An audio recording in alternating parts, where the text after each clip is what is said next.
Hürmetli vatandaşlar, bugünkü leksiyonu başlayımız. Leksiyada Sıdağa Caroz, Washington'dan sözleyimiz. Bugünkü leksiyaların sözleştiğinde evvel bugün ölgert tekrarla tayarlap kelelmedik çünkü Arlıqda bugünkü iki parça başka bir leksiyonu tayarladım. Tayarlap kelelmedim deginim. Amerika Qo'shma Shtatlarının prezidenti Trump efendi yakında bir sorunda Jungo'dan Amerika'ya o'qishga kelgan. O'quvchilarning hammasi yoki go'yo degidek hammasi jasos deb ko'rsatdi. Endilikda biz ikkinchi nuqtaga o'taylik. Zumrat xonim, sizning oila, bola chaqa, hamshira, ota-ona to'g'risida so'zlagan leksiyalaringizni qo'llaymiz. Millat oiladan boshlanadi. Vatanparvarlik oiladan boshlanadi. Şunlaş Uyg'ur uchun aytganda vatan avval oila, bola chaqa, egichi singil, ota-ona. Ondan keyin Uyg'ur tilida so'zlashadigan barliq yorug' birodarlar, qarindoshlar, mushlarning yiroq yaqindagi do'stlar va yorug' birodarlar. Uyg'ur tilida so'zlash, mushlar vatan deb ataladi. Vatan avval oiladan boshlanadi. Şuna ailengizga ko'ngil bo'lganingiz uchun sizga rahmat aytamiz va sizga tilakdoshlik bildiramiz. Davomli so'zlashga tegishlik, pash qilishga tegishlik materiallarni pash qilsangiz bo'ladi.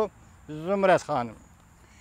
Endilikda hozir biz tayyorlab kelgan ikki parcha maqola biri Amerika Qo'shma Shtatlarining senatori Marco Rubio Volkis gazetida maqola e'lon qilib, hozirgi navbatdagi Shinjongning vaziyatini, mustamlik Uyg'uristonning vaziyatini bayon qildi.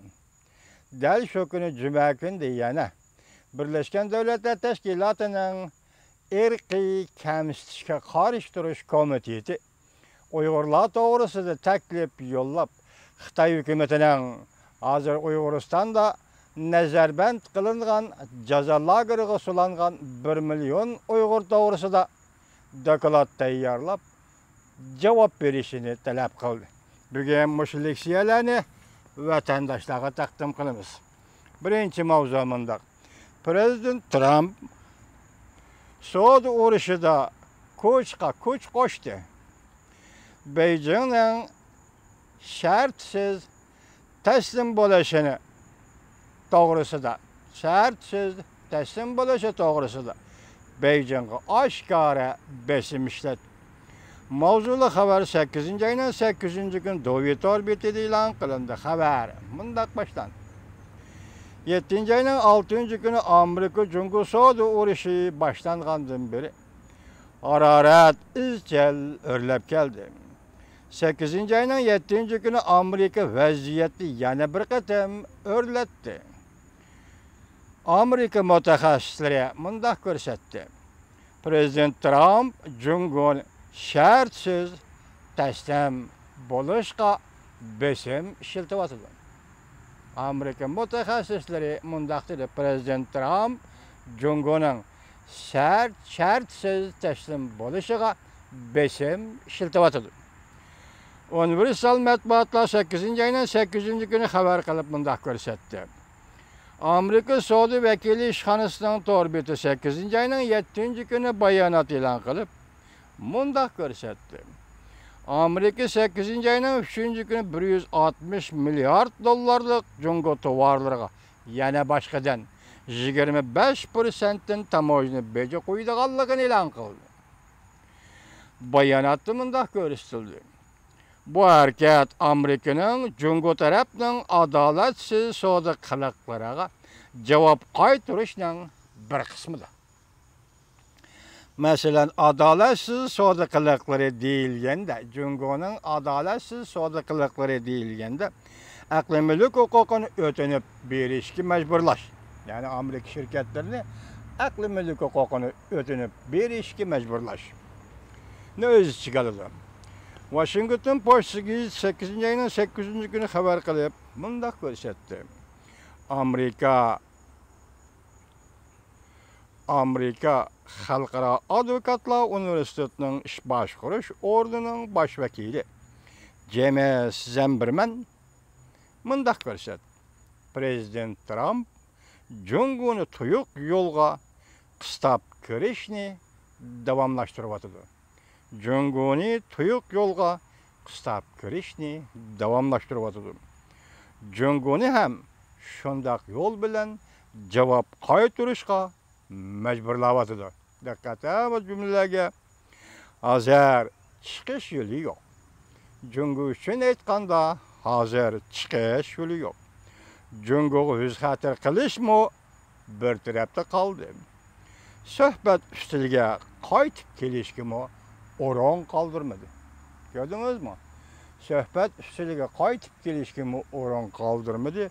Başta aytdik, taslim bo'lishga majburlavatıdı, besim ishiltavatıdı, Jungoni qistab kelavatıdı, tuyuq yo'li qistab kelavatıdı Amerika Qo'shma Shtatlari deydi.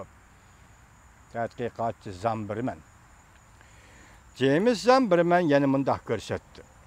Davomli qo'sh-qo'shish orqali prezident Trump amaliyotda Beijingning shartsiz taslim bo'lishini oshkora talab qildi. Prezident Trump amaliyotda Jungoning shartsiz taslim bo'lishini oshkora talab qildi.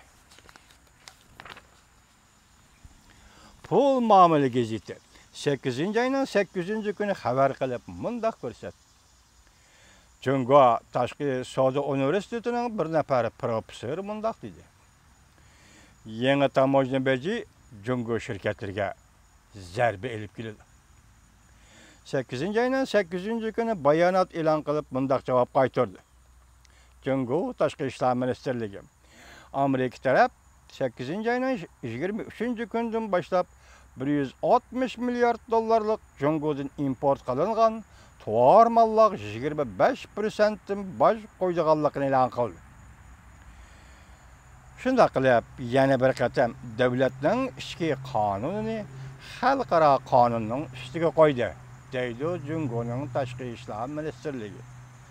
Bu ish baklam yo'lsizlik bo'ldi. Jungo taraf o'zining qonunlik manfaatini qo'g'dash va ko'p taraflik savdo sistemasini qo'g'dash uchun zaruriy zarba berishga majbur bo'lib, Amerikadan import qilingan 160 milliard dollarlik tovar mallarga 25% boj qo'yishni qaror qildi. Balki bu siyosatni Amerika taraf bilan o'xshash bir kunda yo'lga qo'ydi.